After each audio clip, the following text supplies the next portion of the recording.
God damn it! There's a fly again. My God. Okay. So, let's begin. First, I ordered new tubing for pneumatic engines.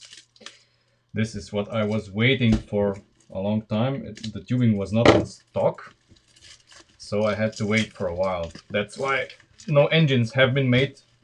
So everybody who ordered them, that's the reason why the delay.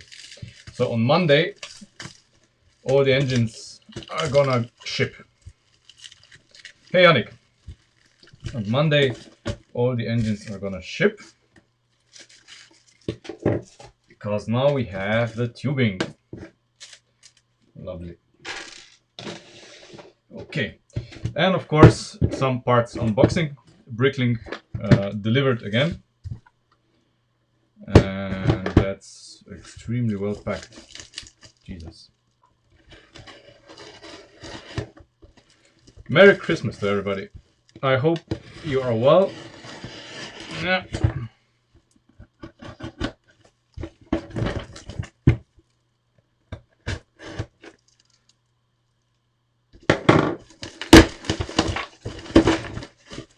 Uroš, vesel Božič. Okay.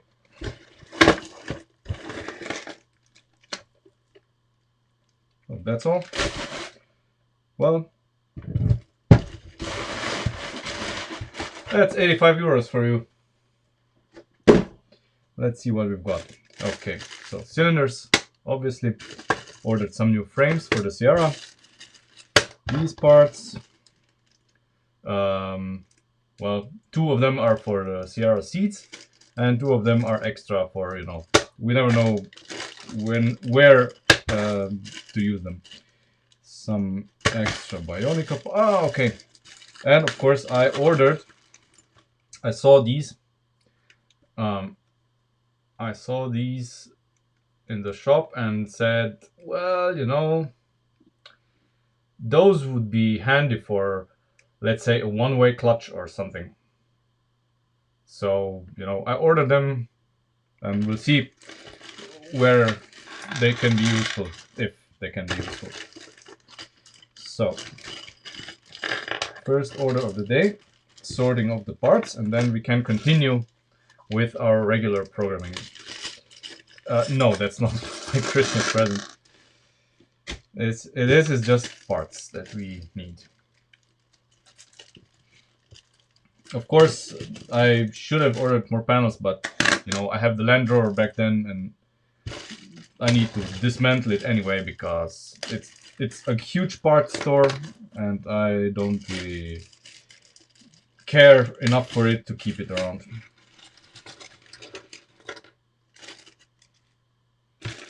Okay, so these are going to be modified later. I ordered these for the wheel hubs, so I'm gonna put them aside right away, you know, so that I can make 4 more wheel hubs. There. Okay.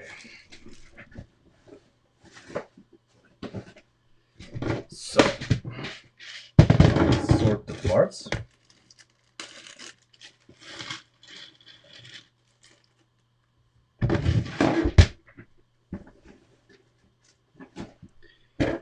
So, tell me, what Lego sets did everybody get for Christmas? If you got any sets for Christmas. Were you good boys? And girls?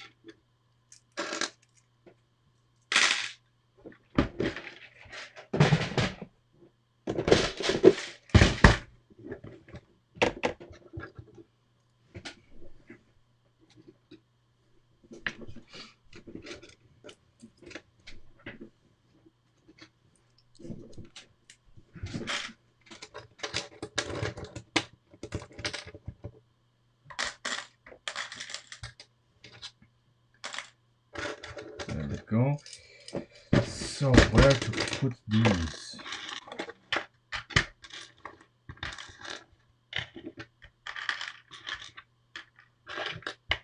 think these are gonna go in the gear section, and these are gonna go, well, as well in the gear section, I suppose. These are gonna go into the bag with the other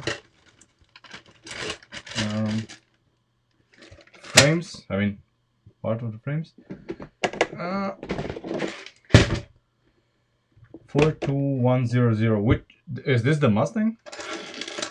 No, that's what is this? I don't know the part numbers of the sets by heart.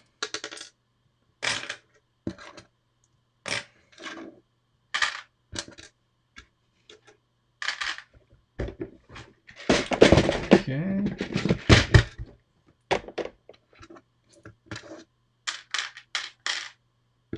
This one there. We certainly gonna need more of these. Okay. These are going to go here. And these are here. So now let's continue with our regular programming.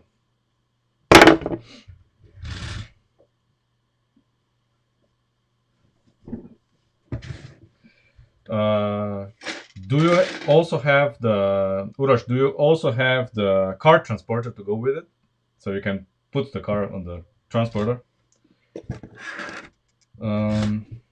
Okay. Oh, the library leap here. Yeah, that's cool. So, where do we begin? We should make the roof and the C-pillar, you know, so that we can omit these, and that we can make, you know, this cutout here for the doors. And then we can actually make the rocker panel. Well, we can finish the rocker panel, because this right now here is, well, a temporary solution.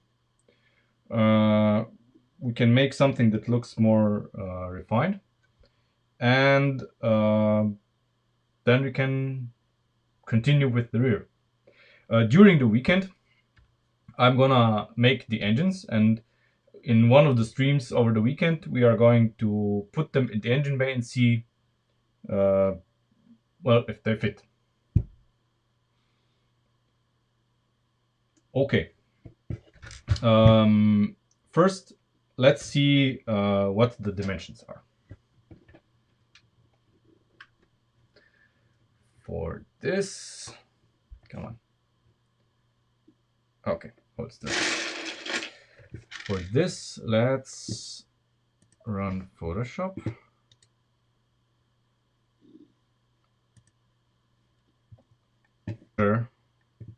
Basically the distances here, because I have no idea what the distances here are.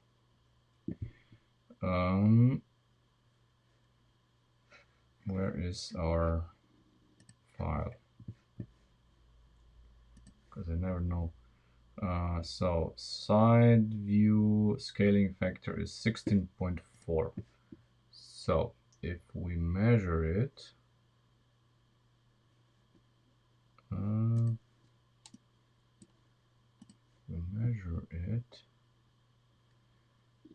so the roof length, I guess, just for orientation. Let's give it a color.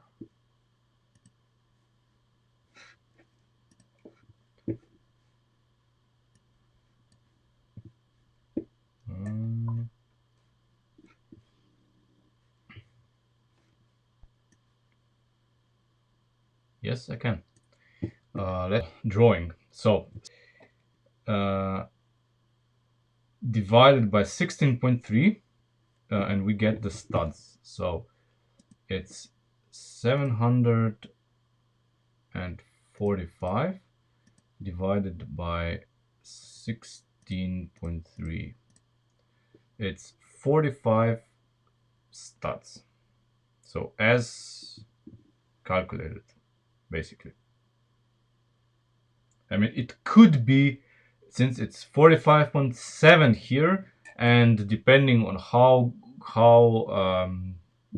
precise I point the mouse here, it could be, you know, I don't know, could be something in between.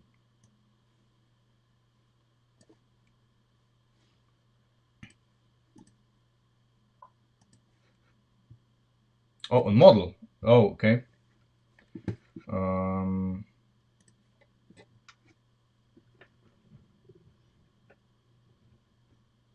Okay, let's check.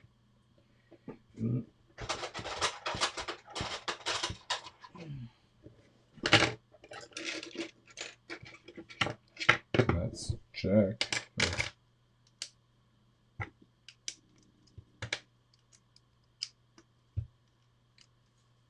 Okay, so this is 45, and we get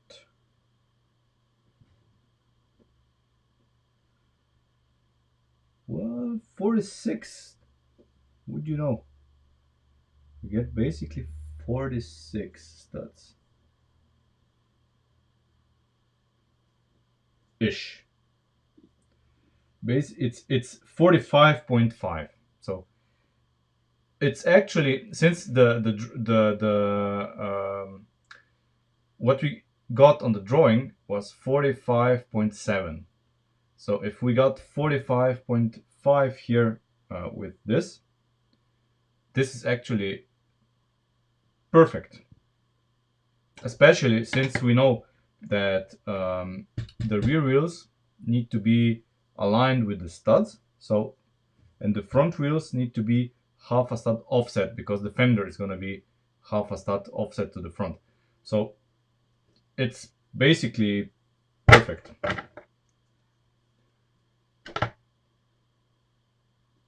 Please hold on while I kill the fly. It's driving me nuts.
think one is still remaining. We'll see.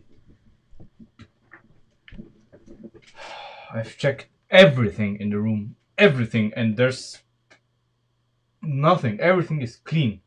Yet flies appear from thin air. I don't know. Maybe since I'm in the attic, maybe there's and the light is fixed. You know, the light is fixed on the ceiling. Maybe some of them are coming from the place above us. You know, if there's an empty space with insulation, and you know, I don't know. Anyway, I think the distance between the wheels is pretty much on point. We have to, of course, consider that the car is gonna sit a little bit lower once it's at right height. You know, well, a little bit lower. We'll see. Um,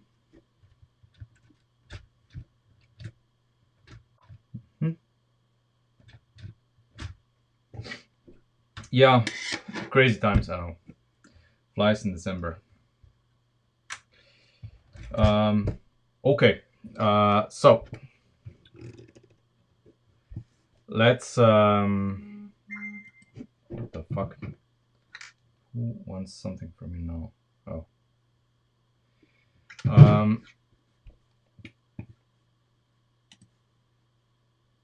And then studs.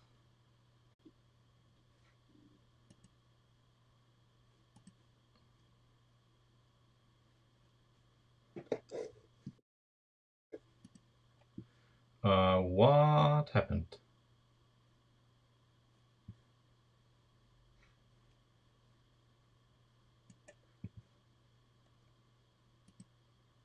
Okay. Stream stopped for an unknown reason. Okay, but since we're back, I assume you didn't see what I was talking about. So we have, if we go by the wheel, and we have our C pillar here.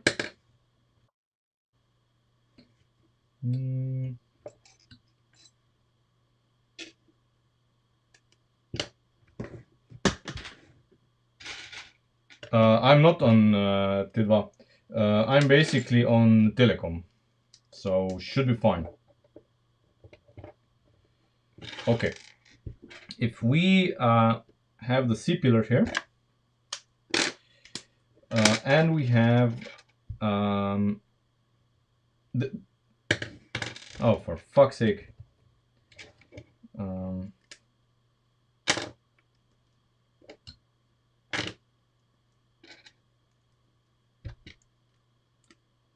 Okay, fine.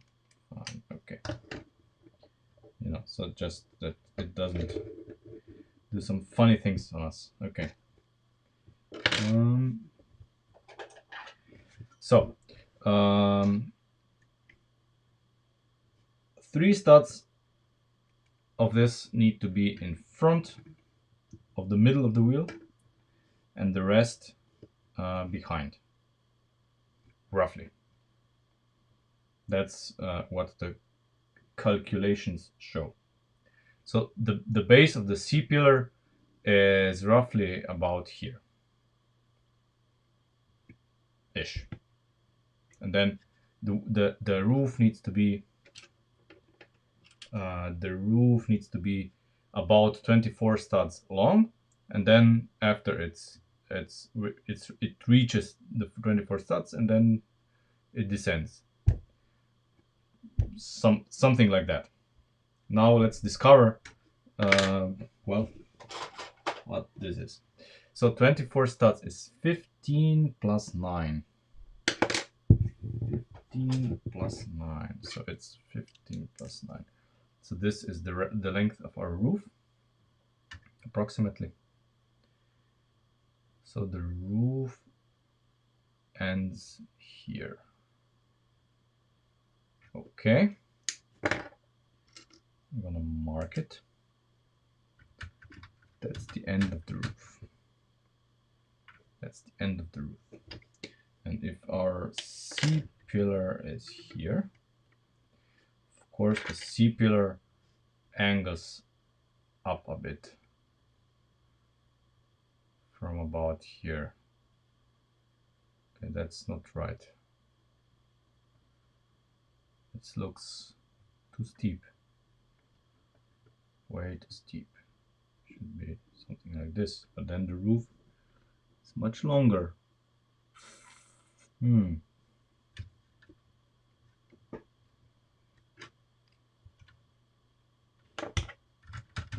Okay. 1, 2. Okay, I maybe no, I didn't. I didn't miscalculate this. This may be done probably. We're going to do the end of the roof with these. Probably. Maybe. I don't know. Or here. Maybe not. Maybe we're gonna do both ends with these. But this is troubling me.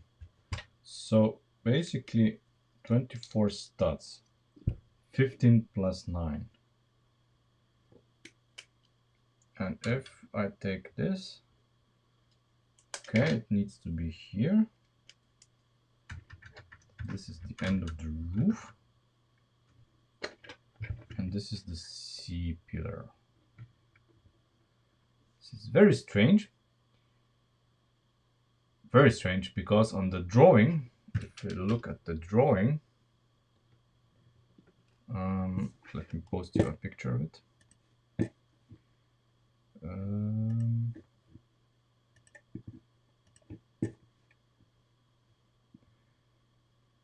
Where is it? Okay. Here at the drawing,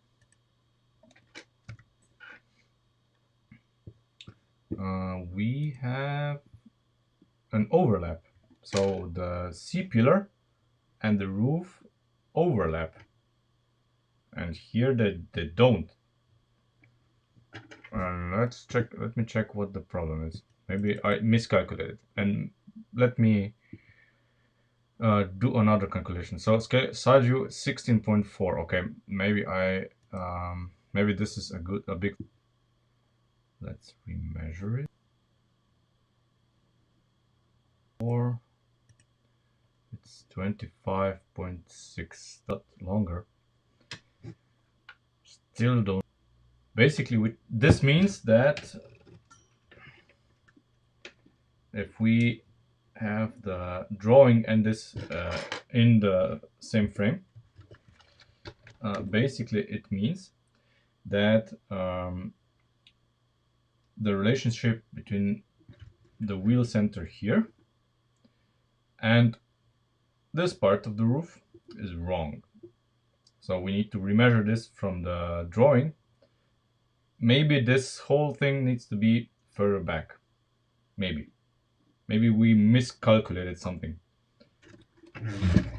Merry Christmas to you, Joka, as well. Something needs to 16.4 is 6, so 16.3. 16.3. 16.3, and let's be generous.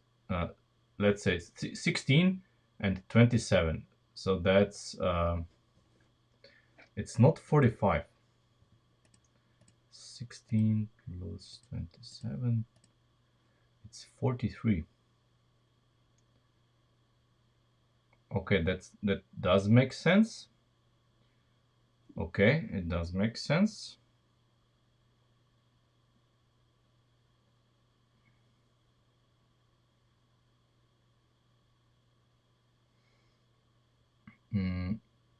Okay, let me just remeasure here. This is 16.5 studs ish. Yeah. Okay, that's all right.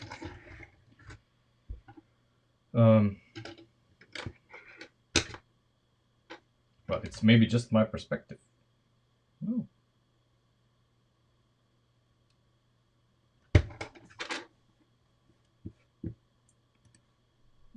Threw me off. Let me show you. Okay. God damn it. Okay. See this part here. It looks as if the roof here is overlapping with this. It's not overlapping. Okay. So, wow.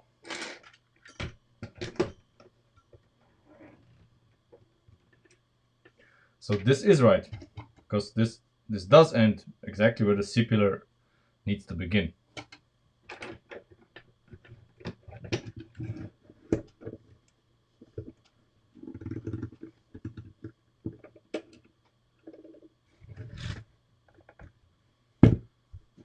Okay. Okay. And the C-pillar begins not at the 13 stud level, but at the 12 stud level, because we have 13 studs of height only at the firewall. If you look at the Sierra picture, only at the firewall. Here in the back we have 12 studs, because the 12 studs go, you know, the line from the doors. Okay.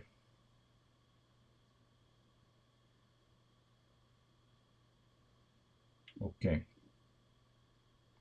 And something else that I discovered here in the rear. Let's remove this. So if we compress our wonderful suspension, I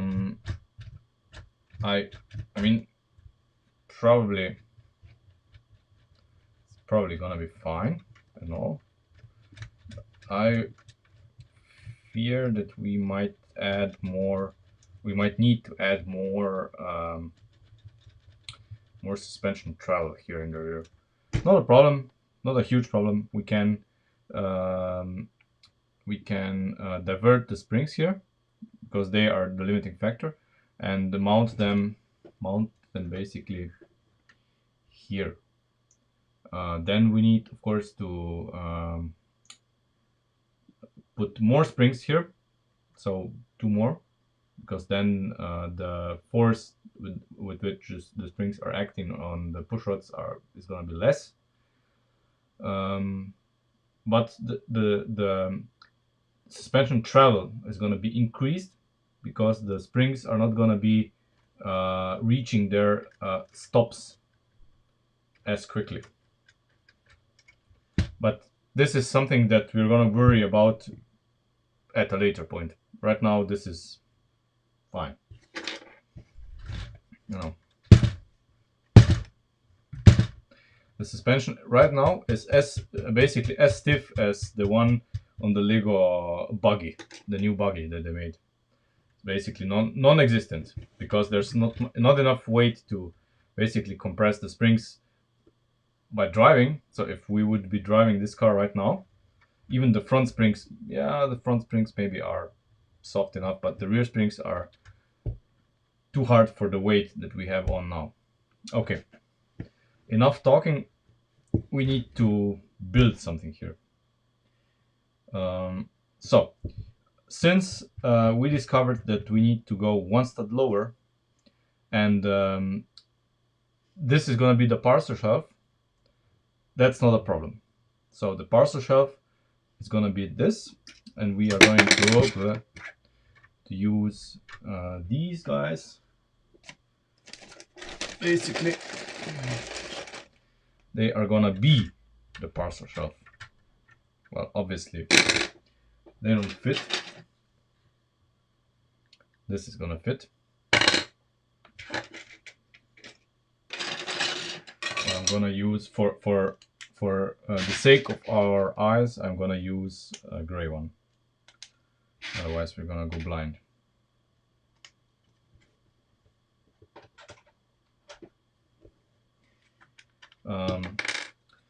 But before we do this, let's stop a little bit and not do this, because I have a feeling that we're gonna need to do this, because we need the attachment points here, and we are going to attach.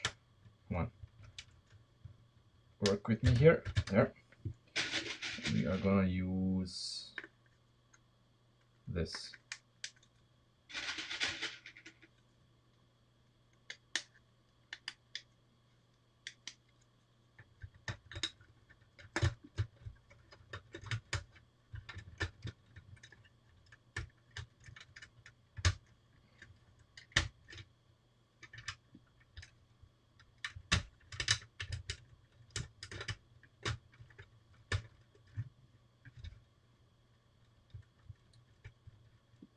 Oh, come on, slide in. There. Okay, so now we remove these because they are too high. Our actual line needs to be here, basically in this line. This is the actual window line that's going to be present on the doors, which is one stud lower than the firewall. Now let's see. We have to start somewhere, and here, of course, as we said last time, this is gonna be this is the seat back. So this is where the back of the seat is gonna be, and we have to plan accordingly. I have a feeling that we need to do something here, because we want, like in the front, we want a fender.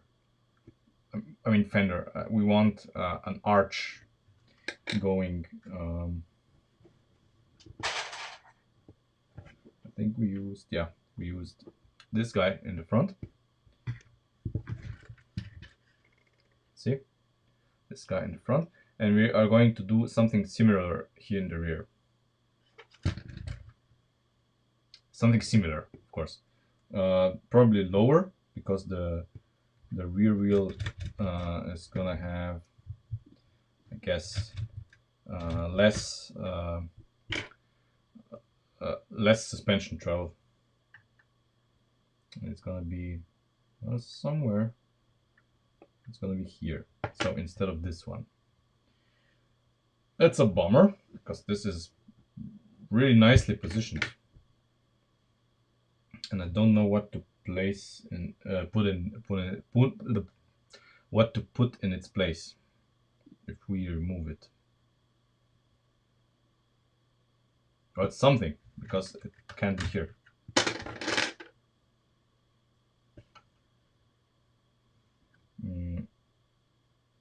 Okay.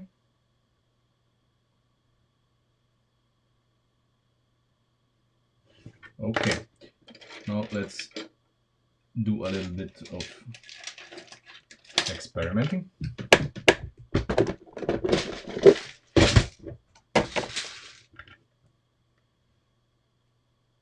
Nothing unusual on this channel.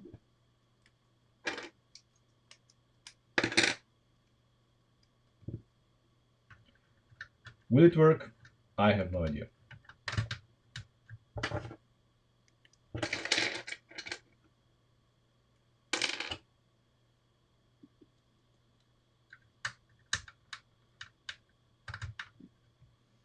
Okay. Now we have this guy here. This is already the top of our. This is already the top of our fender.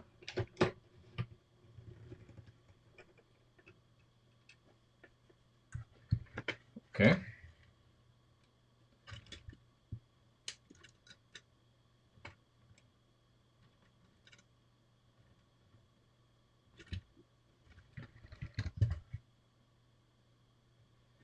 And of course, yeah, this is too tall.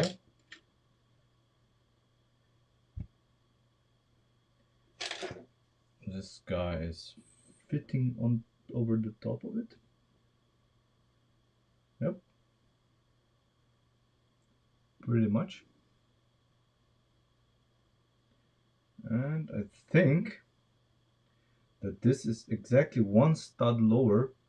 This is one stud lower than the one in the front. Let's check.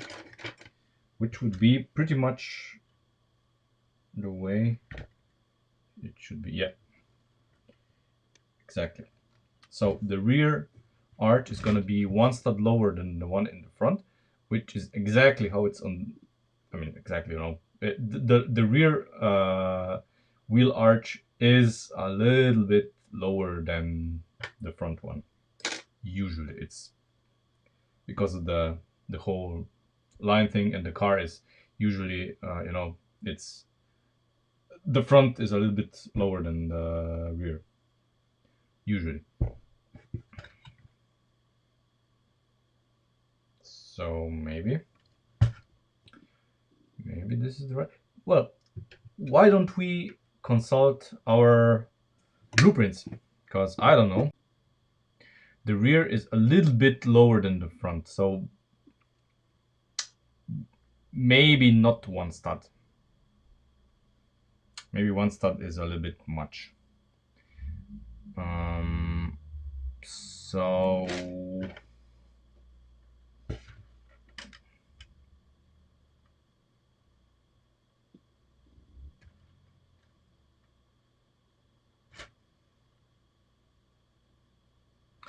yeah, so basically, let's make this as high as the front. It doesn't really cost us a lot. And you know, at the end of the day, I don't know. I guess someone is gonna lower the car enough that this is gonna become an issue. So yeah, let's make it the same height as the front, and it's gonna be a non-issue. For this, we need to move this higher.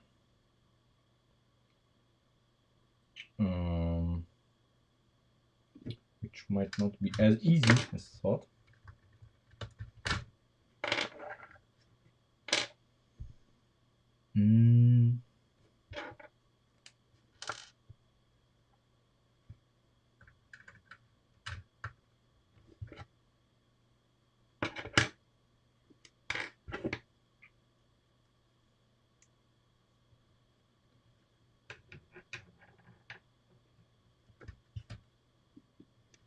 And by the way, I sent the pictures of for the building instructions for the charger to Christian already, so he has them, and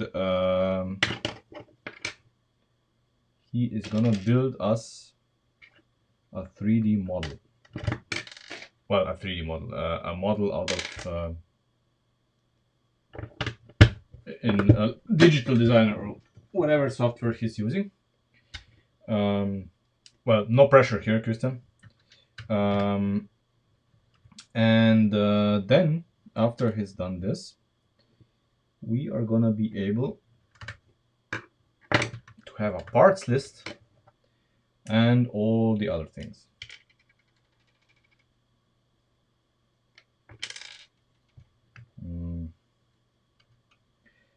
of course I need to edit the pictures. So to add, information like the axle needs to be this and this long, this goes in here, and so on. The usual stuff.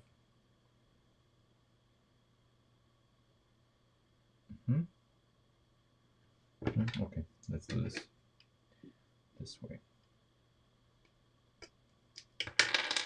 Okay. There.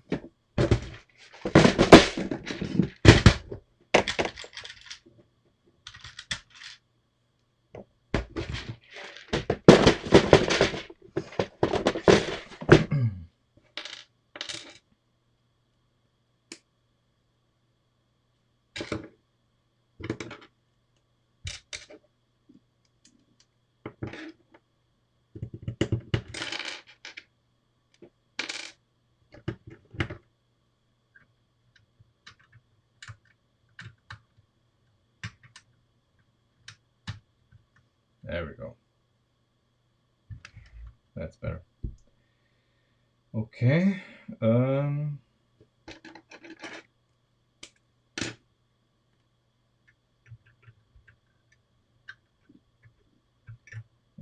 two. Okay, that's not gonna work.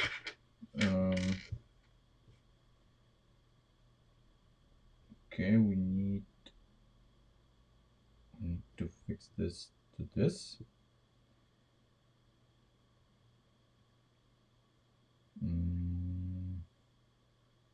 Okay, let's leave this for now, because I don't.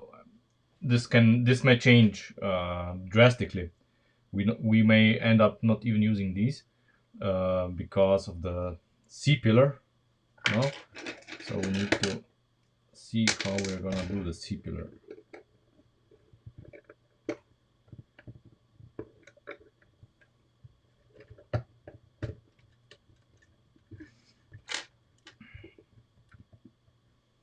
As we said, the C pillar is gonna be here, like this. So 3 studs this way, the rest this way. So this is actually very perfect because our fender ends exactly here at the start of the C pillar. So the classic door frame, of course, is something like this. It's gonna be pretty much something like this, the door frame for the rear entry. Yeah. Okay. Now it makes sense. Now it makes all sense.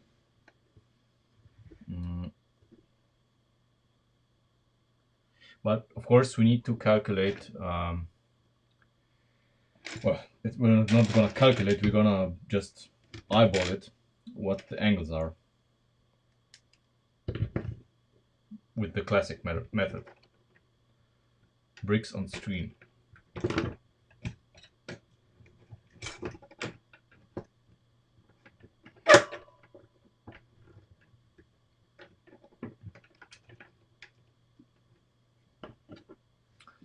Let's see.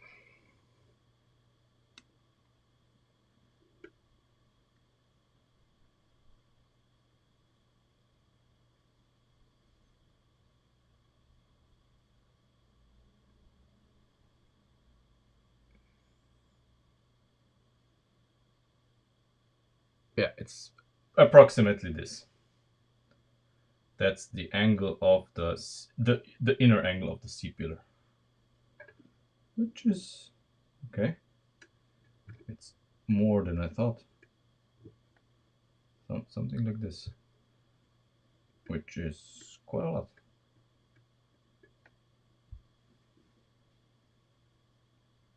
This can't be right. This can't be right. If this is our angle, You see, then we don't have this here. That's I was sure the angle was much less. What the?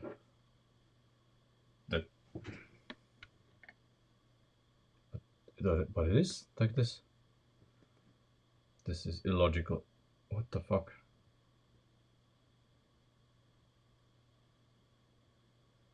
Hmm.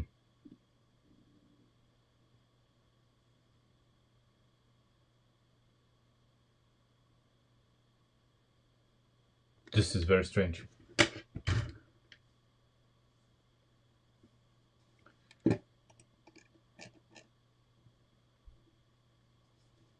Hmm.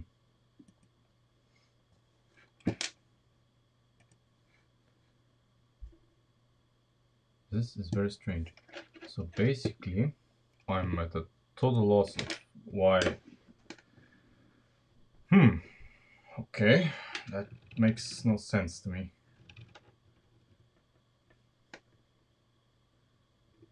Maybe I just misrepresented the angle, because, you know, that would be typical.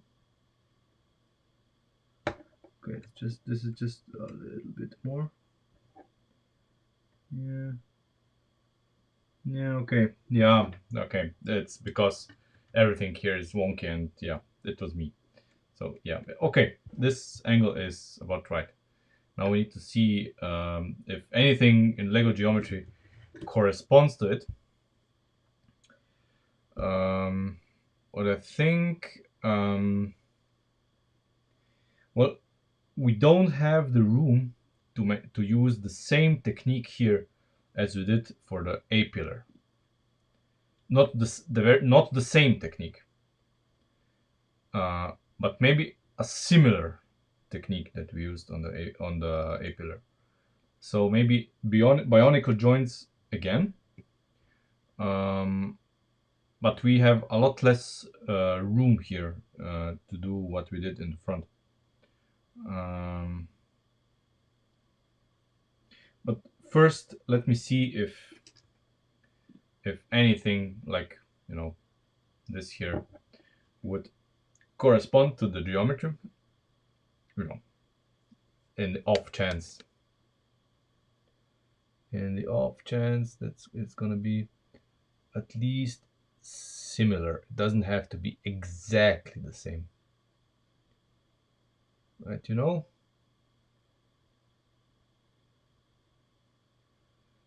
For all intents and purposes, this guy here is pretty much, so this angle here is pretty much what we would expect here. The difference is negligible. And, you know, we can deal with this. So I'm going to install it here, like this, just so we have a reference.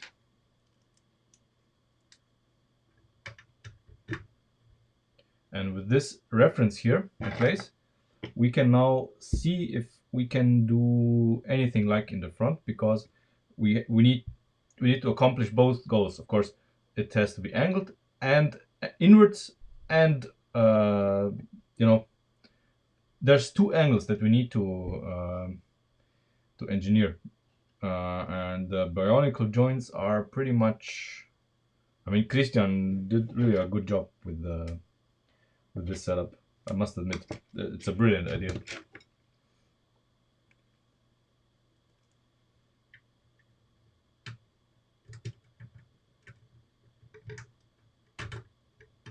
Okay, so this is the angle, and you see, this looks a lot more like what the entrance into the rear should be.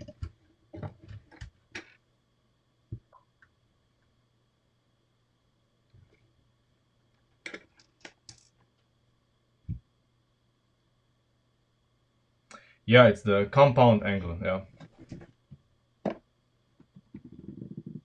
So both angles, inwards and well, yeah, you know what I mean. Okay, the angle inwards is probably gonna be, this is what? Yeah, this is half a stud offset. Yeah. Let's see. Let me first get some bionicle parts. Let's see what we can come up with.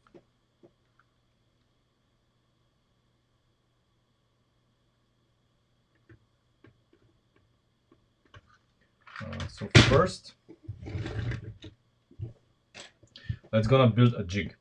Of course, we know now that we need to achieve this angle.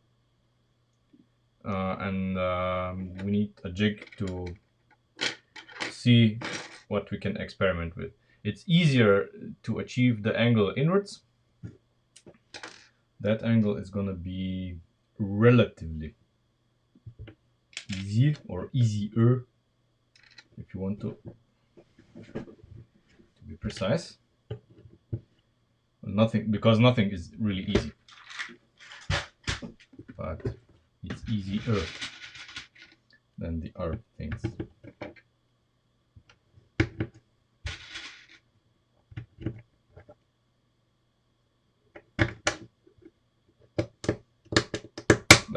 Okay, so we have something to base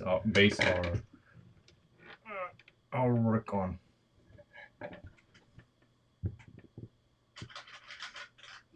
Now, obviously, because we have a lot less room to do this, we need to use some smaller parts. Right now, we are not concerned. I'm not concerned where exactly this is gonna be, but I know that this is really, because of the fender and everything, this is the maximum space I can really work with. And after we determine the angle, then we are going to work on the placement here. Okay.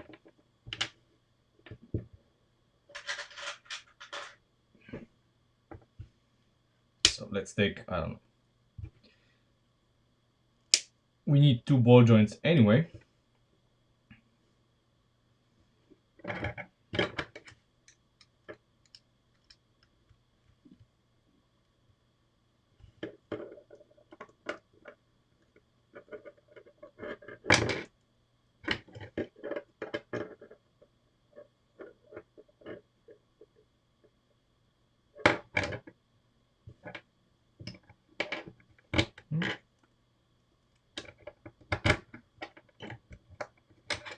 So as we learned,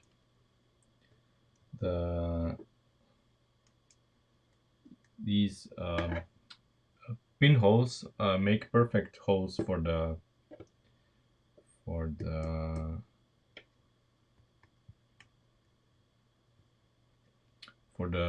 bionicle balls, so that we can get, some geometry. Okay, now let's see what we get here. What's this? 1.5 studs, maybe, and 4 in height. Okay, let's check. So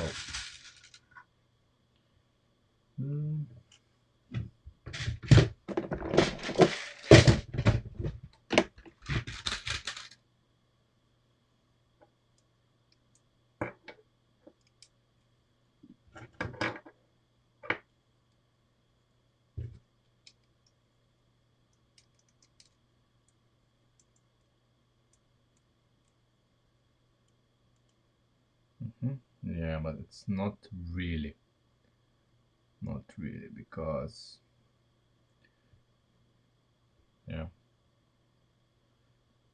Not really. Well, not really. Thing is that once we move this guy further inwards, this is gonna take care of itself. So let's change this guy here for something else.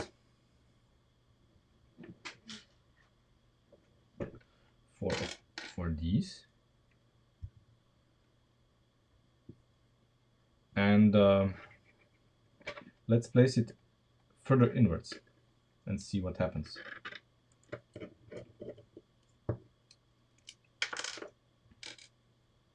So 1.5 stud is the opposite.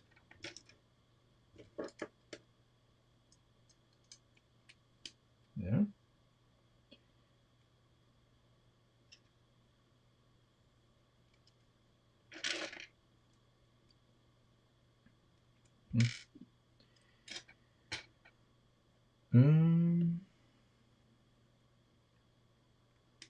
That's gonna be fine.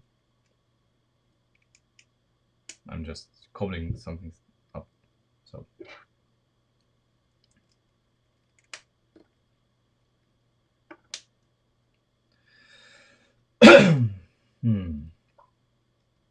okay.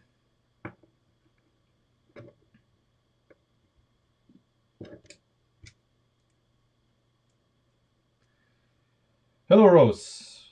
Welcome to the stream. Well, I'm good. I'm good.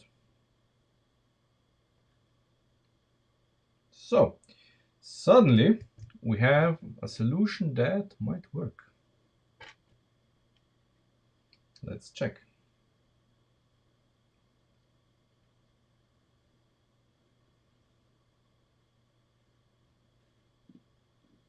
Yep. It does check out. The angle here, of course, I don't know about it. I need to check with the front if the angle is right.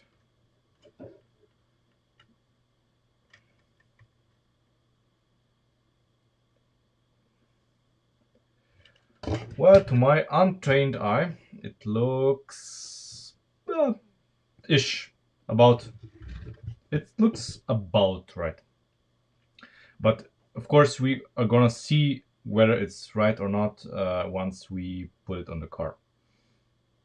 So, you know, we're gonna experiment. So we're gonna put this on the car and see if this is something that's gonna work or not.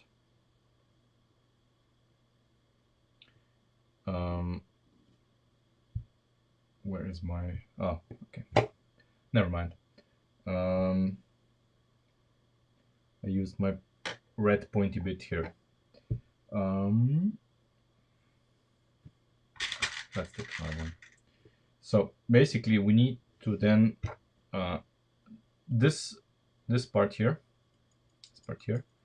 It's gonna be somewhere here, and this part here is gonna be on the. I would say it will connect to the parser shelf here.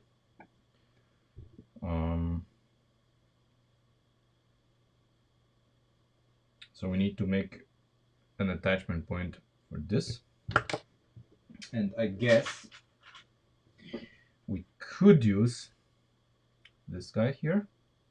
I say we could because, you know, yeah, it's not gonna work like this. Yeah, this is gonna work, but it isn't really, not really. So, well, my concern, concern is how to attach this guy.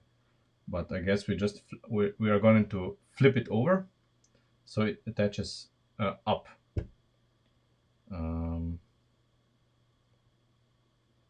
Yeah, that's what we're gonna do. So it does attach up. And now we can clearly see that this guy here is gonna be too wide. at least in my opinion. But for now, we're gonna ignore this. For now, we are going to basically attach this, measure if it's in the right position, and then worry about all of this later. Otherwise, we're gonna never finish this. So basically what we're gonna do here is, now we're gonna flip this guy over like this, and it's gonna attach up here.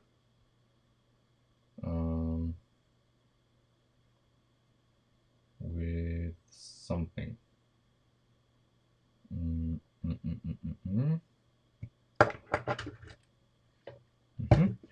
I already know how. Where is it?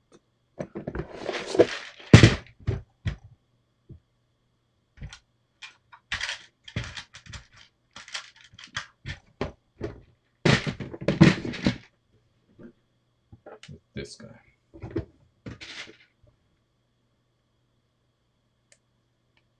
Okay.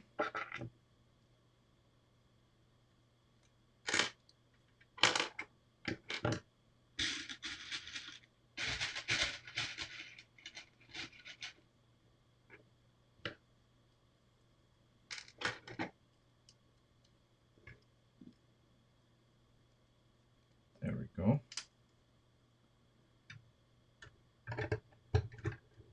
Now I'm aware that this is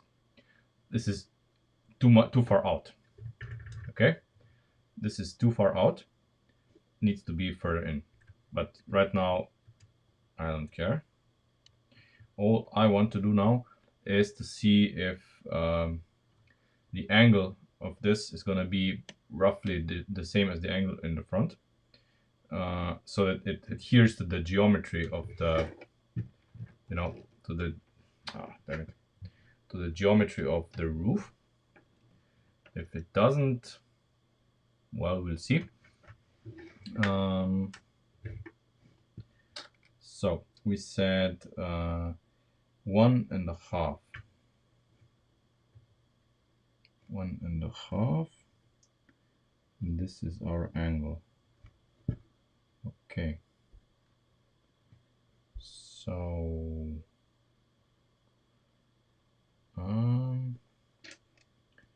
we're gonna use this.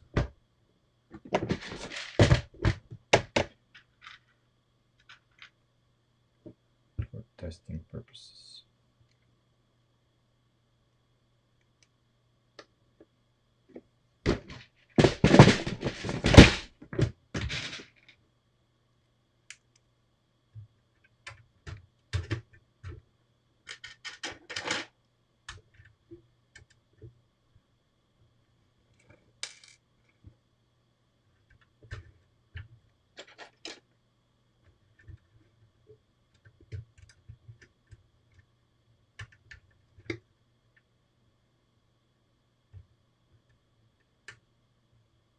Okay, so our C-pillar angle is gonna be something like this.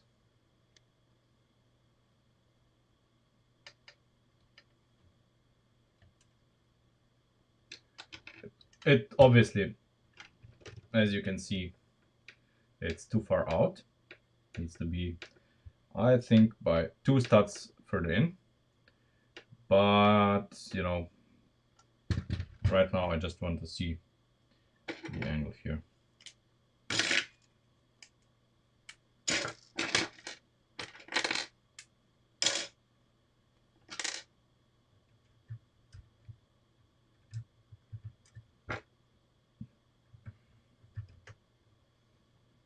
This angle is the same. Yeah. It's impossible to tell, to be honest. It is impossible to tell. It should be really the same. So yeah, it needs to be 2 studs further in now. This guy is on the verge of this.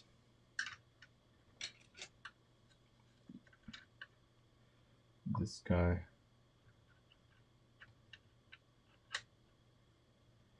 Yep, 2 studs. It needs to be 2 studs further in. Hey JSP, Merry Christmas to you too. So, obviously now that we know where it needs to be,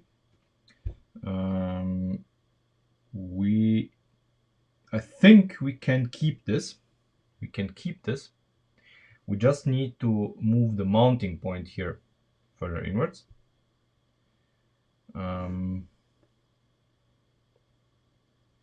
Which, I mean, should be relatively easy.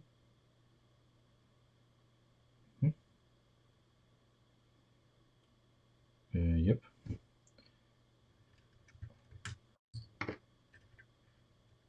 Nice. I wish I was in a sauna.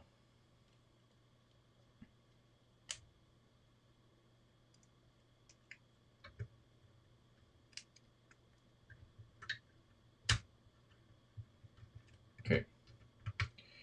Obviously, we cannot use this.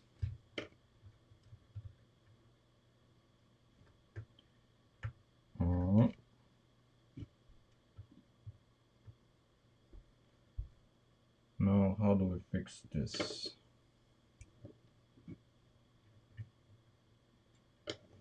Well, right now, I'm going to use just this.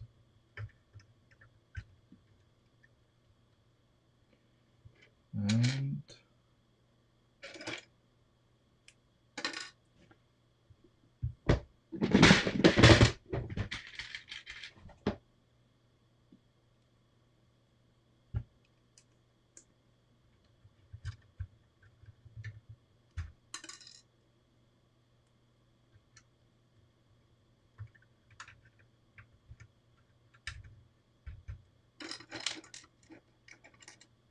keep in mind, we are just testing, so it doesn't have to be really precise. Okay, now let's see. What's the length?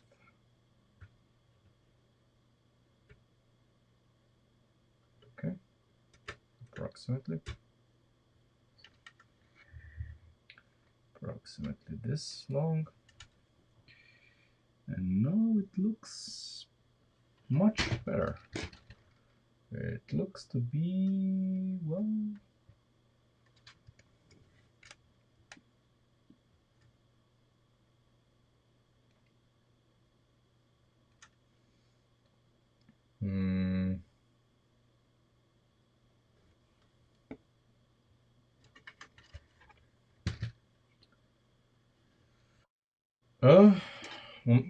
one moment. One moment.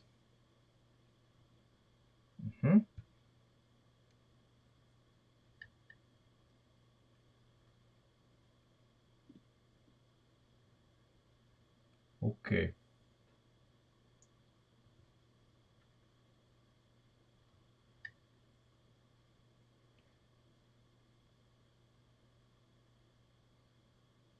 Are they? Yeah, I think so. Yeah. Okay, so this guy here and its equivalent here in the front are on the same plane, so at the same height. That's what I wanted to check before we experiment here with different angles and stuff.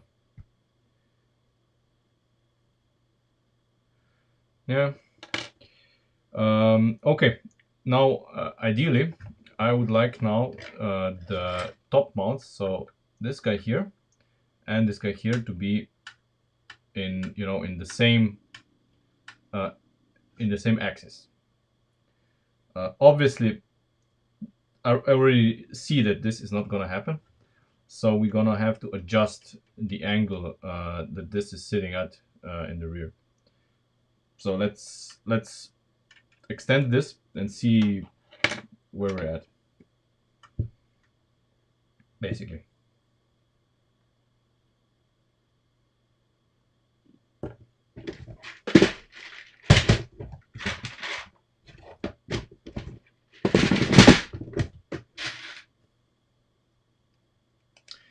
Yeah, I mean, I have to throw it together.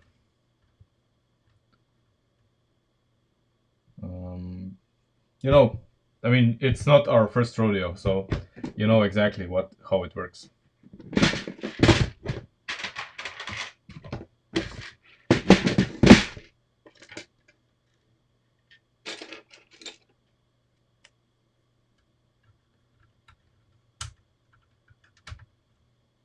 Okay. How did I do this? Right. Okay.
Oh, you're moving. New house? New apartment?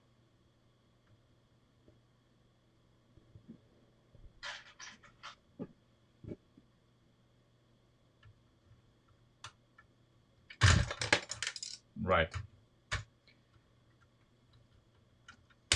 Okay. You have seen nothing.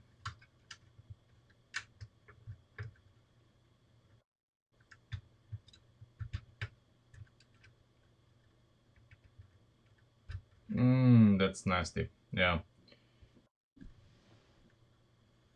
Okay. So you're becoming a hermit.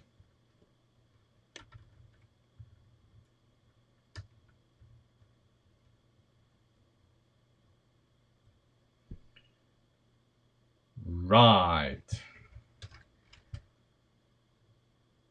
So this needs to be a bit steeper.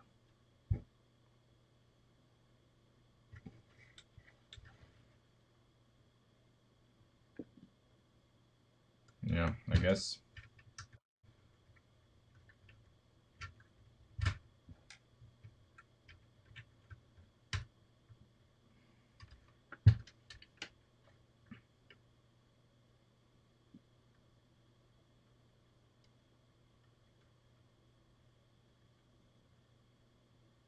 Hmm.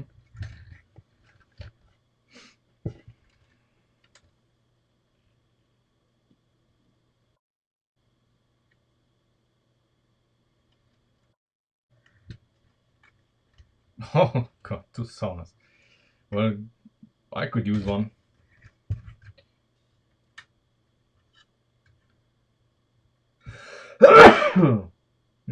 Excuse me. Okay.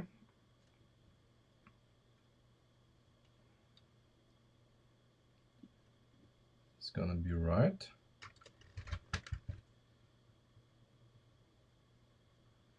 We still need this guy to be a little bit more angled inwards. So we need to move this. This is in the wrong place. Um,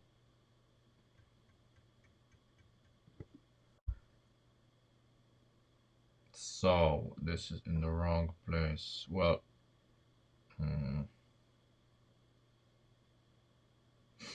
we cannot use this at all. We cannot use this at all. So we have to try some other method of mounting it. It's not Corona.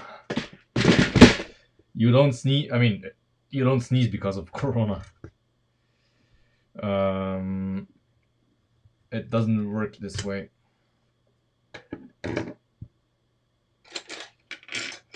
So.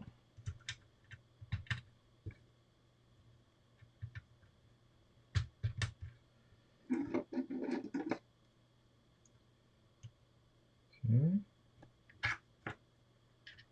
Well, let's see if we can cobble up something together this way.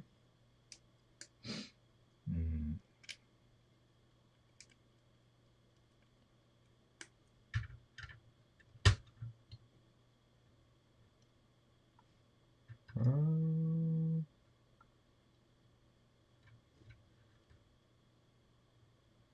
The rest needs to be here.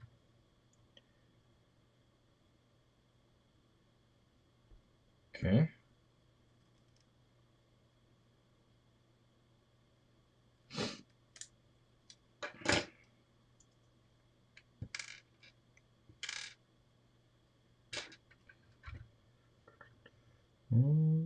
Okay. So.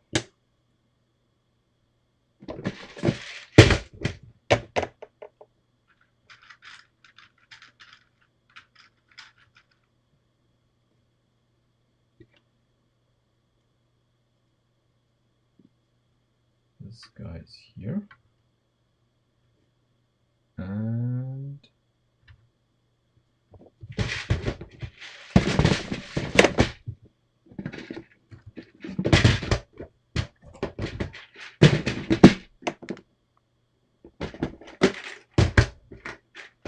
one.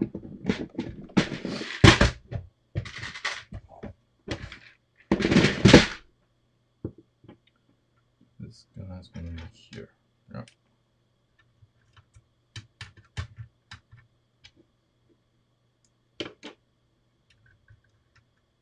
Okay.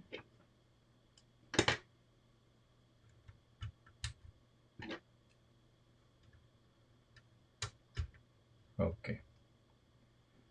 Right. Now let's make sure this doesn't move this much.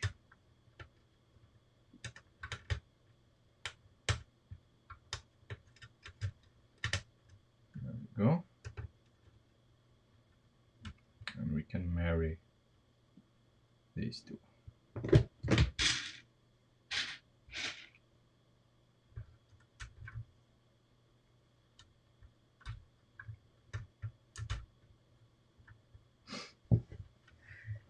Okay. Not exactly all right.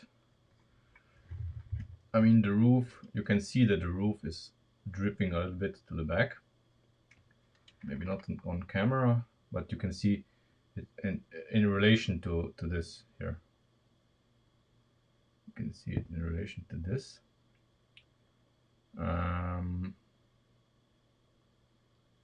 Yeah. It's not really precisely like this.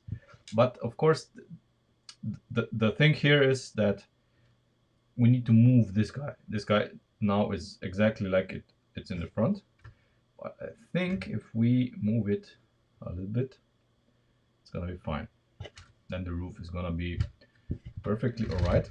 So we need to see where this attaches to. Of course, we know exactly it has to be 1.5 studs away from this attachment point. And yeah.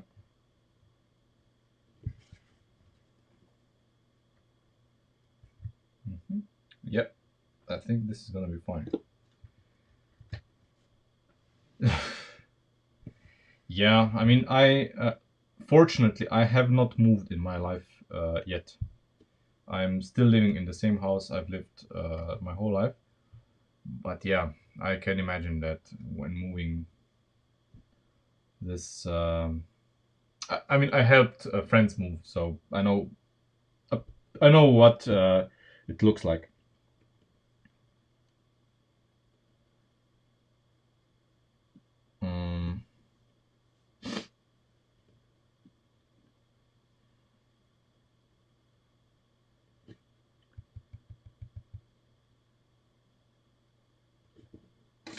So this looks like it's half a stud here. Okay. Yep. And then we have 1.5 stud here. Pretty much.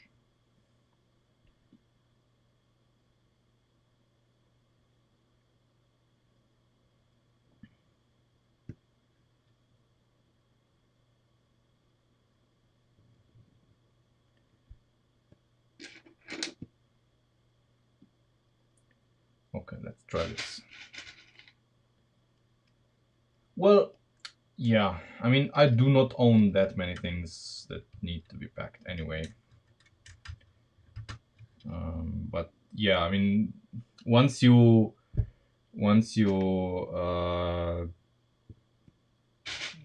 do this, you discover that you own more than you think. I think that's true for anyone. Suddenly you think, I don't have much stuff.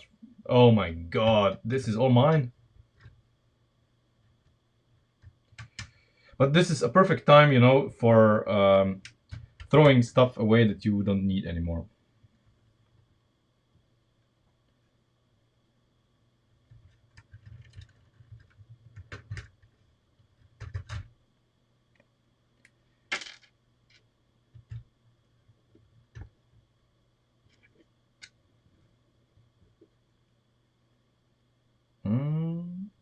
Oh, okay, so let's do it this way, because I need this to fit. I don't need it to be perfect.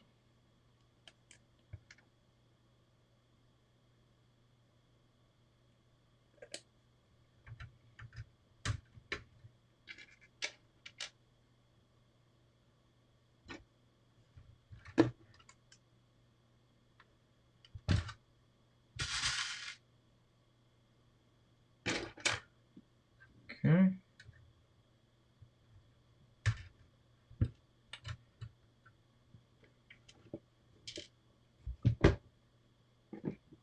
Where is it?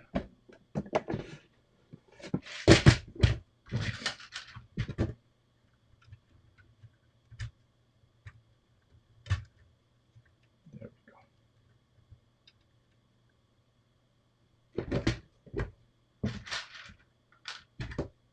I'm going to use the second one. There. There. Okay. Now let's see what the situation here is. So, our situation here is kind of solved.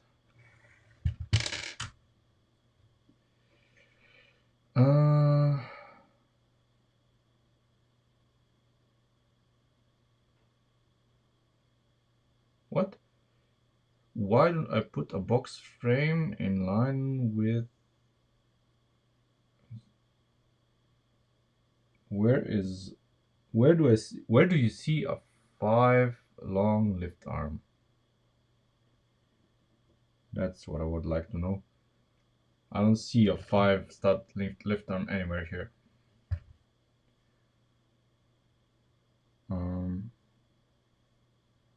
So I don't understand what you want to say.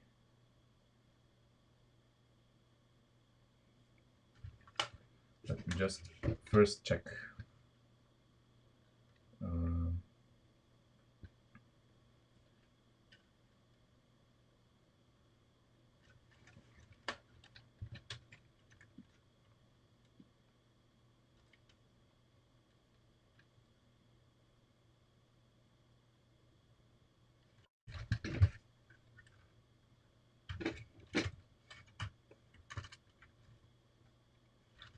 Okay.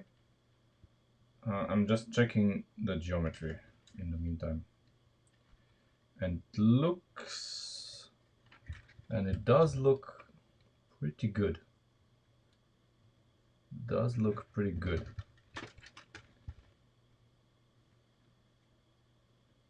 Yep. This is gonna be fine. of course, now that we have this, the oddball here is the C pillar, the B pillar.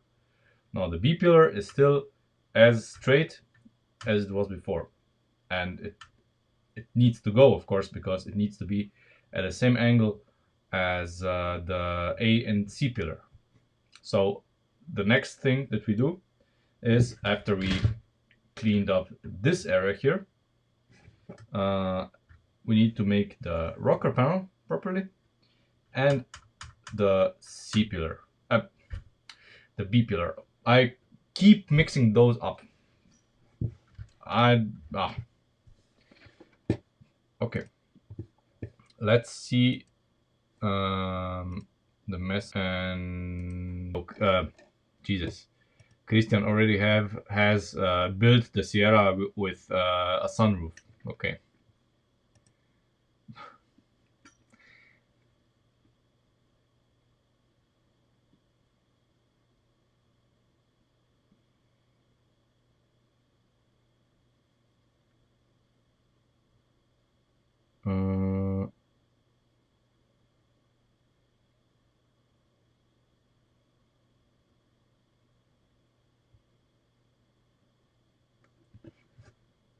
I fail to see the box frame that you're talking about.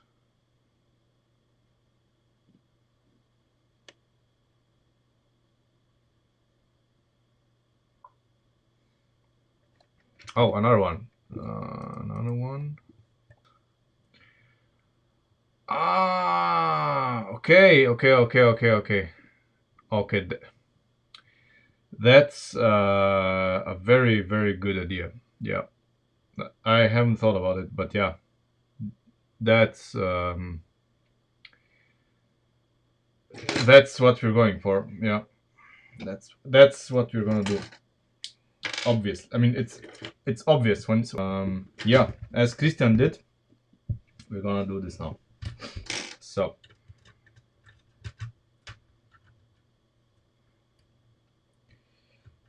Obviously, yeah, time to do this properly as well. Obviously, what we did here was wrong.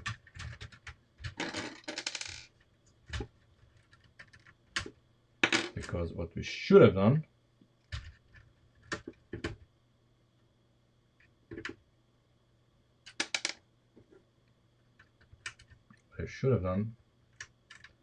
is this.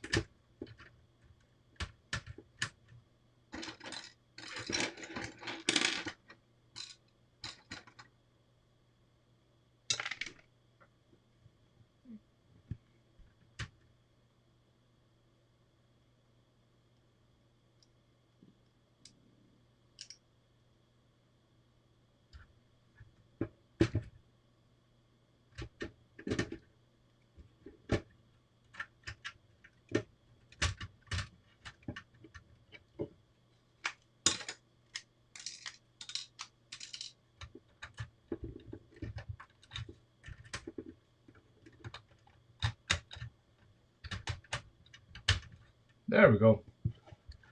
So much better. And now we need to fix this in place again.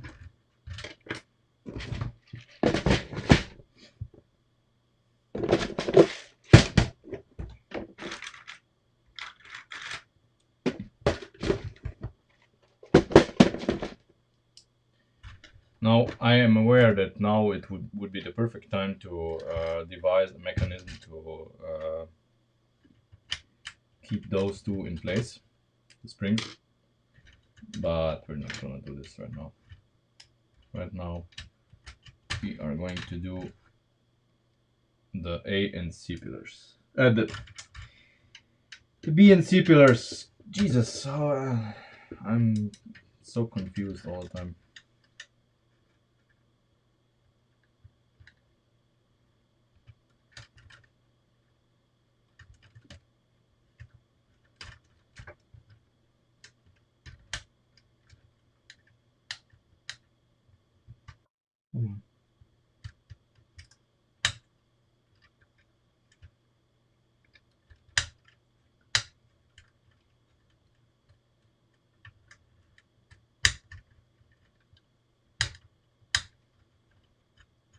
I mean, obviously, when the suspension bridge is not installed, this is much easier to do.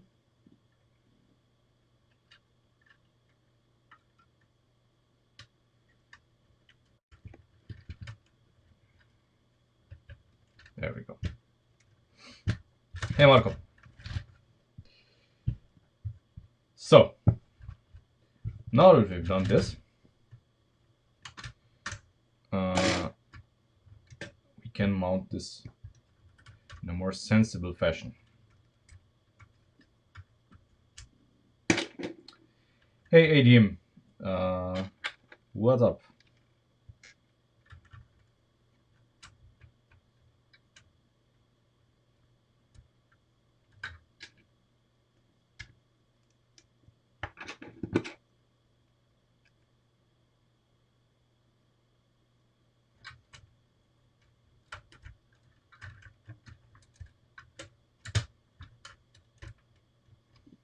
There we go.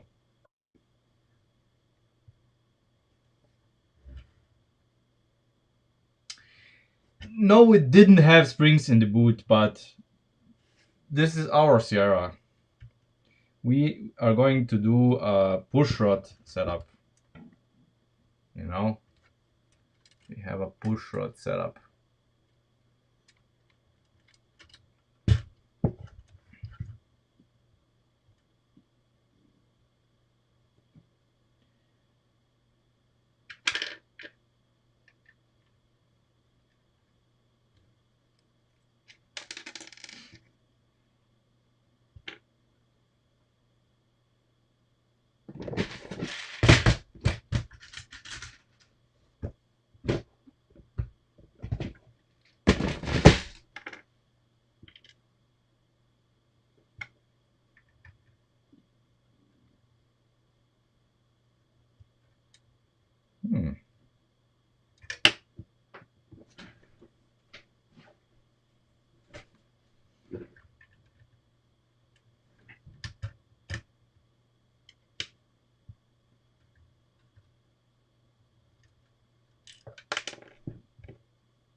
There we go.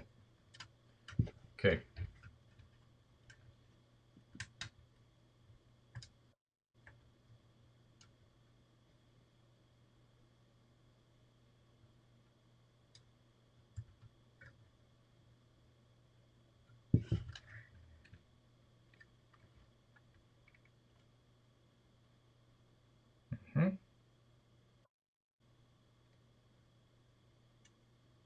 This is getting somewhere.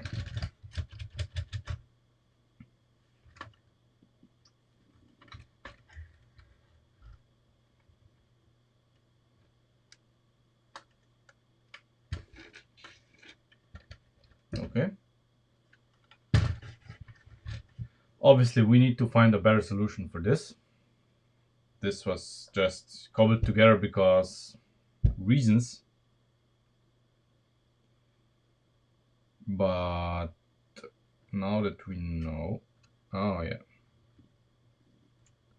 now that we know how it needs to be.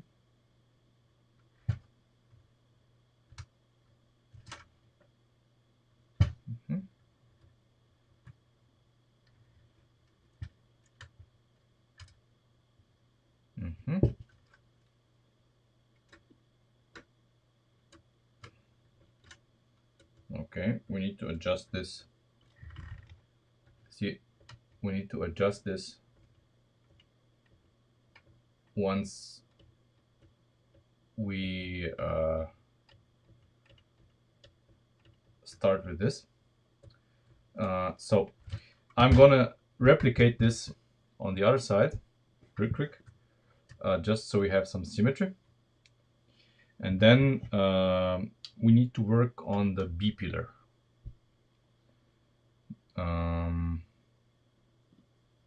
So basically what I want to do now is I want to measure the length of this so that we can make sure that the chassis is really straight.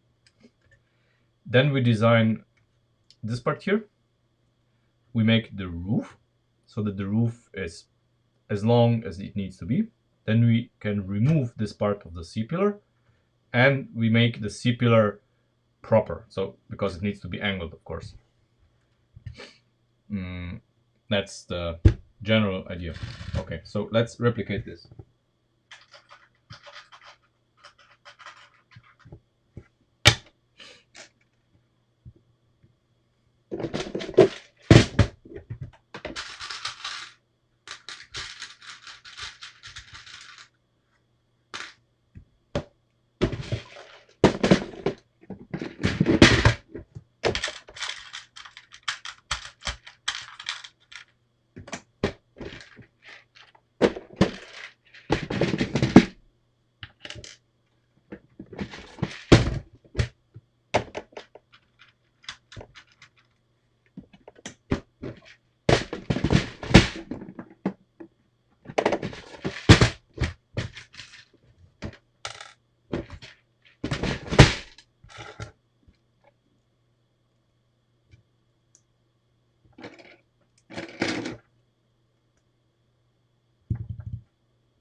Oh, there's a good reason why we use push rods. Very good reason. Simply because the movement of the swing arms is so complex, and our mounting point for the springs is in a way that there's no Lego springs that we can reasonably mount anywhere here. And the best connection is ball joints on both top and the bottom end. And we have just the push rod here rotating. And we then have more freedom adjusting the spring stiffness by adding more springs here. That's the reason. If you wonder how we service this, we remove the rear suspension and then we have access here through the big gap. There's going to be more than enough access for fingers to change all of this. Oh, why? Very simple. The designers of the race cars use it for first, you if you use push rods, the push rods are very light, and if you move the heavy springs from the wheel, which is an unsprung mass, inside of the car, which is a sprung mass, you have a lot more response from your suspension. Second thing is that you don't want anything here disrupting the airflow in a race car. So springs are big and push rods are really tiny and thin. So you move all of the bulky suspension stuff inside of the car instead of it being here. Well, front-wheel drive cars at the moment are not planned. They are not planned, but that doesn't mean anything.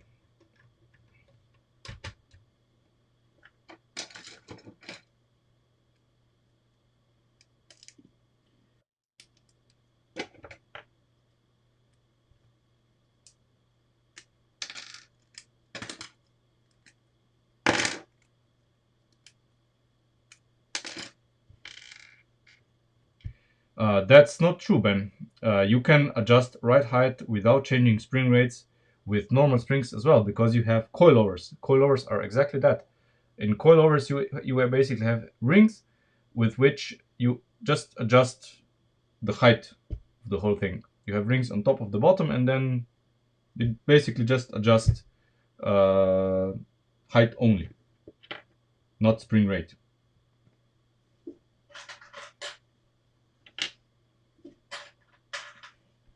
But yeah, for a race car, everything is much better when you have push rods. For most race cars, unsprung mass is one of the biggest factors. You want as little unsprung mass on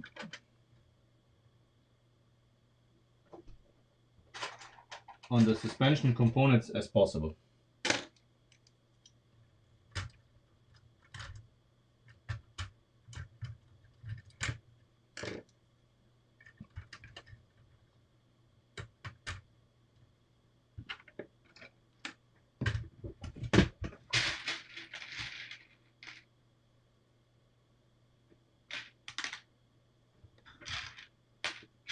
Well, the Sierra is going to be a car of many engines. As I said before, it's going to be the engine testbed for future engines. So if you are familiar with the Mustang videos that I have on my channel, when it's driving around and stuff, well, that's going to be the role of the Sierra from now on.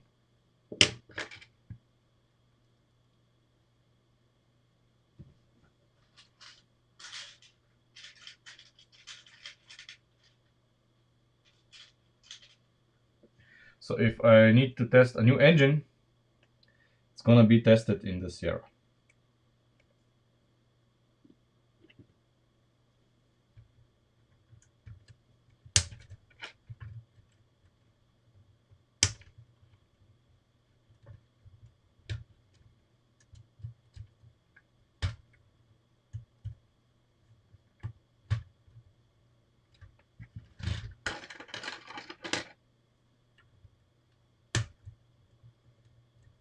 Okay.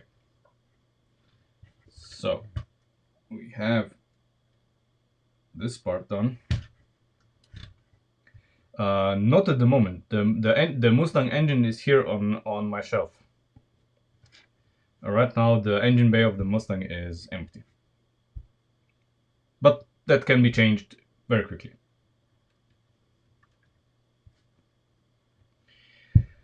Okay. Now let's see. Now let's combine these two and see what the length needs to be.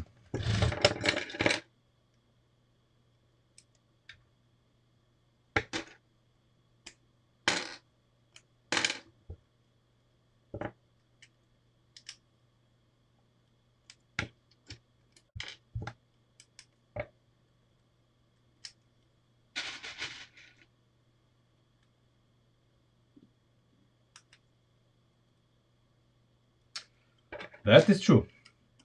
Push rods make everything easier. That's undisputed. Absolutely. That's why they are being used, of course, in racing. Absolutely.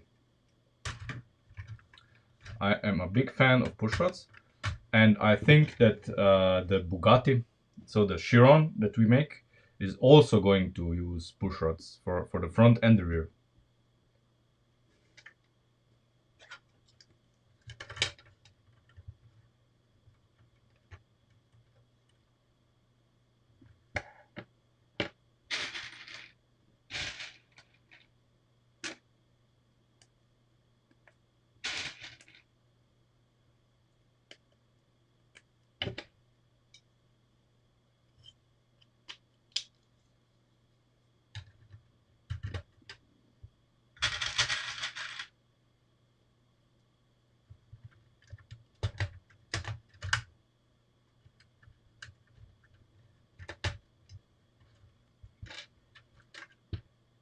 There we go.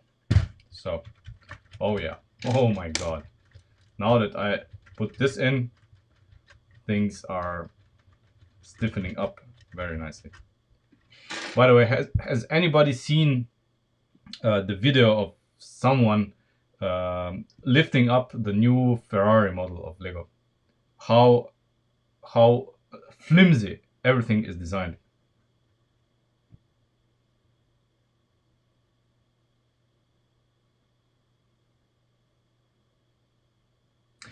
What do you mean? What do you mean a disaster that has involved my Lego models? I don't understand. What are you trying to say? Okay. Now what I'm going to do now, since we have this nice little frame structure, I'm going to mount both the front and the rear parts of the roof to the frame structure so that the roof is perfectly fixed in place. And we are going to leave this frame structure in until we finish the B pillars. Okay.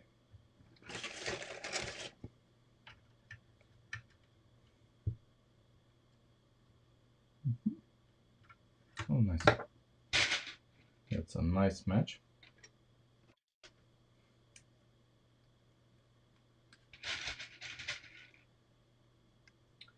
It's an empty model, yeah, and it's very badly engineered and overpriced.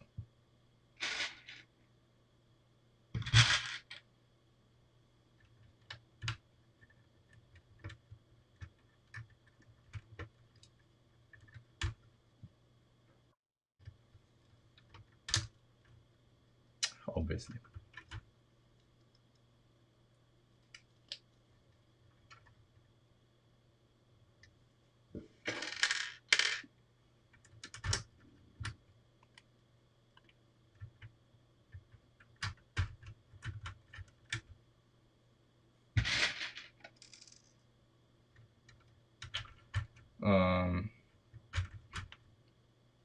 Well, drop broken. I've broken many Lego pieces. I mean, I was the most heartbroken about a broken Lego piece. I was in, that was like 1994, 1995, where I was designing some stuff with the 8880 wheel hubs, and I managed to break one of the ball joints of one of the wheel hubs.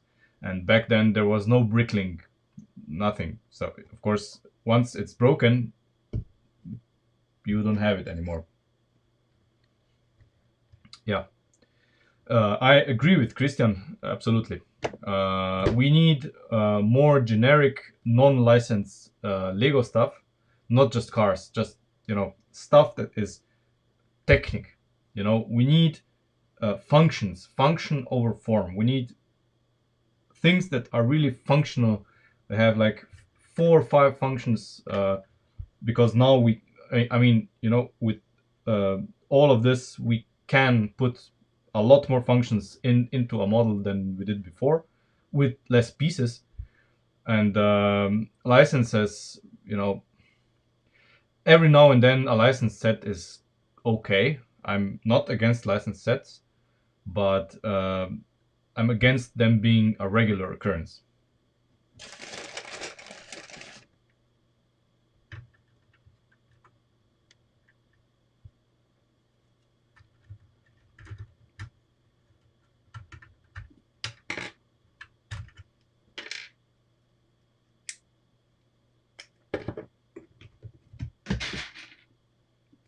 Because at the end of the day, you want a cool car with cool functions. Imagine Lego building a generic or even a better designed model that would be, for example, a hot hatchback with front engine, front wheel drive, like the stuff we built here, but generic. So it wouldn't be a brand of car that you would recognize. It's just a Lego model. Wouldn't that be cool? I would like to engineer such a model. if I would be asked to do so. I would gladly engineer a model like that for Lego.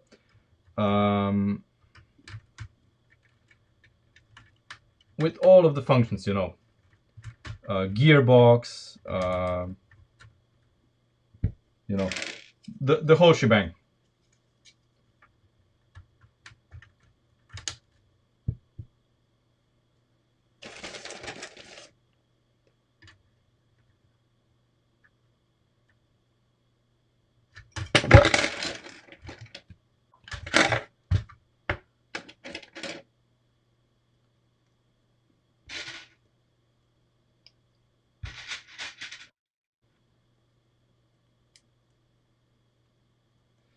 Well, the problem with the 8-tooth gear is not that it's too weak. The problem is that people shouldn't be using it in high torque applications. That's the problem. Okay, so our roof is now nicely fixed, and since everything here is now nicely fixed, doesn't look very pretty, but you know, now we can really adjust these points here.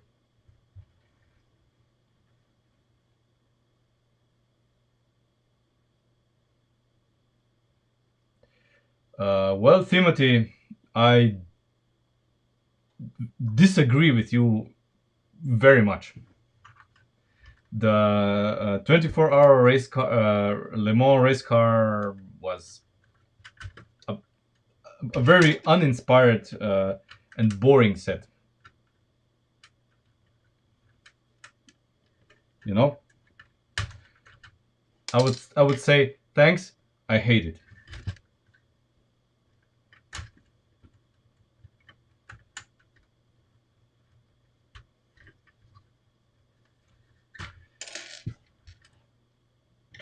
So, let's see. Let's wiggle this around a little bit to see where we are at with the angles.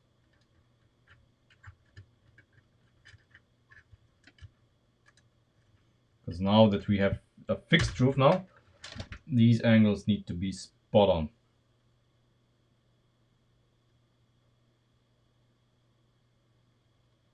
I think they are here. This is okay. And this is okay. But what about the front?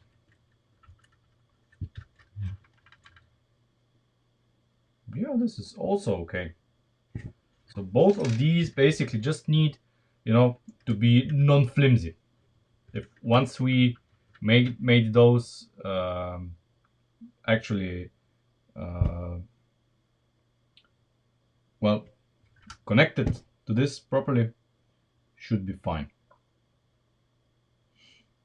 Okay, this one is gonna be a lot easier than this one.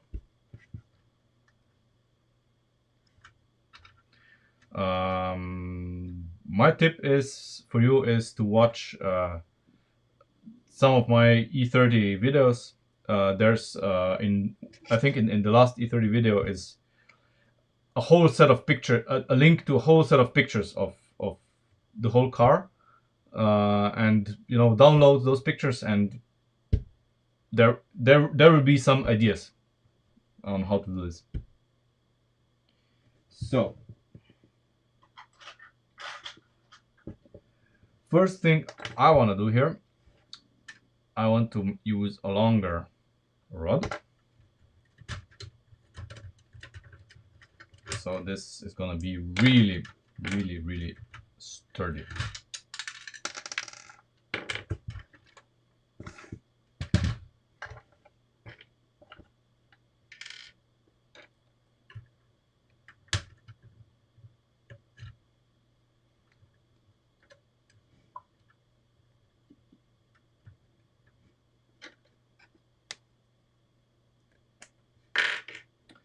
And of course, when devising some way of putting this into place, I would probably want to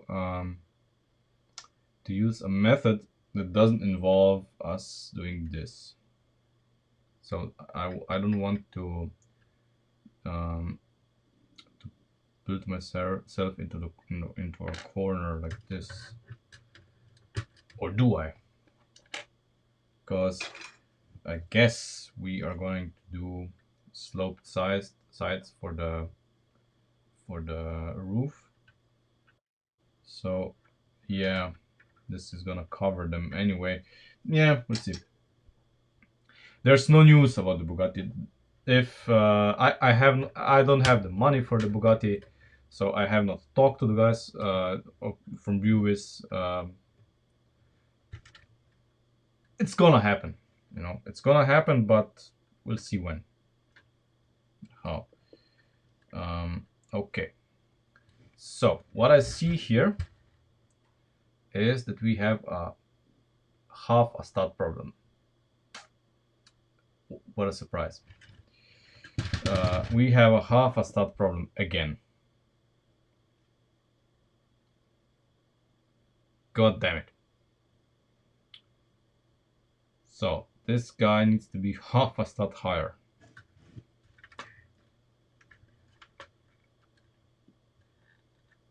Okay. Well, I'm not gonna deal with this today because I'm a little bit tired of this. We have accomplished, I think, something. It's starting to look like a car. It's starting to look like a car. More so from my perspective than from yours. It's I see on the camera it doesn't really quite come over properly, but yeah, it's starting to look like a car, and it's actually really sturdy to begin with. I mean, there's no shock absorbers in the front or the rear, so it's jumping. Should be doing this, but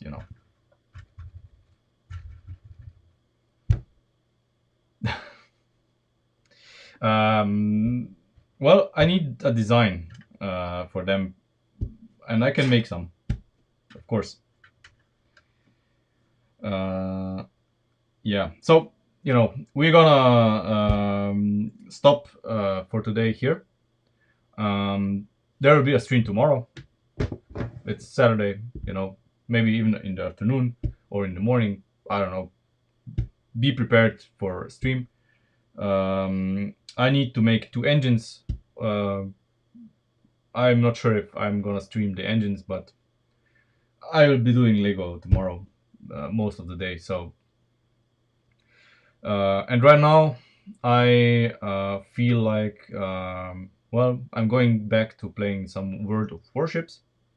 If anybody of you is playing World of Warships, I have the same nickname in the game. Do contact me and we can play some divisions and whatever. Yeah. So first I'm gonna kill the other fly that's here, and then I'm gonna go play the game. And I see you tomorrow. And thanks for watching.